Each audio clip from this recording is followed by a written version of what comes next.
যে আজকে বিএনপিরা যা ভাবছেন, বিএনপিদের বলতে চাই ক্ষমতায় যাওয়ার আর ফেসবুকে ইদানিং প্রচুর অ্যাক্টিভ দেখতেছি সবাই, বা সোশ্যাল মিডিয়াতে সবাই অ্যাক্টিভ।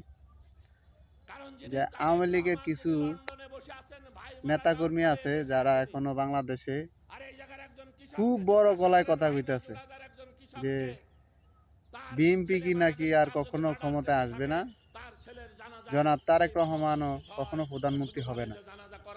আপনারা এই যে পাগলের কথাটা একটু শুনুন যে সে কি বলে, আর তার যে কথাবার্তা, সে মিডিয়াতে অ্যাক্টিভ আছে, একটু শুনুন, কথাগুলো একটু শুনুন, তারপর আমি মন্তব্য করতেছি।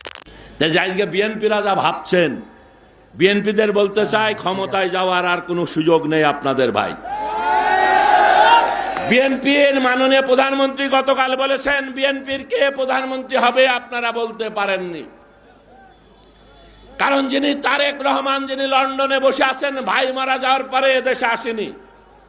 আর এই জায়গার একজন কৃষককে জিজ্ঞাসা করেন, ভাই না জোড়াদার একজন কৃষককে, তার ছেলে মারা গেলে তার যদি মার্ডার কেসু থাকে, তার ছেলের জানাজায় সেই বাবা উপস্থিত হয়, যে শুধু বলে যে জানাজা করার পর যেন পুলিশ আমার ধরে, এইটুক চেয়ারম্যান সাহেব আপনি দায়িত্ব নেবেন।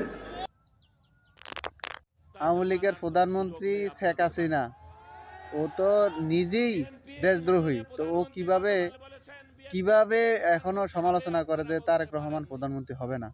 তারেক রহমানের নামে 100টার উপরে মার্ডার কেসের মামলা দিয়েছে, সে জানাজা করার জন্য ভাইয়ের, এগুলা মানুষের বিভ্রান্তি করার জন্য কথা না বলে এখনো সময় আছে, আত্মসমর্পণ করো, বাংলাদেশে তোমাদের বিচার করা হবে ইনশাল্লাহ।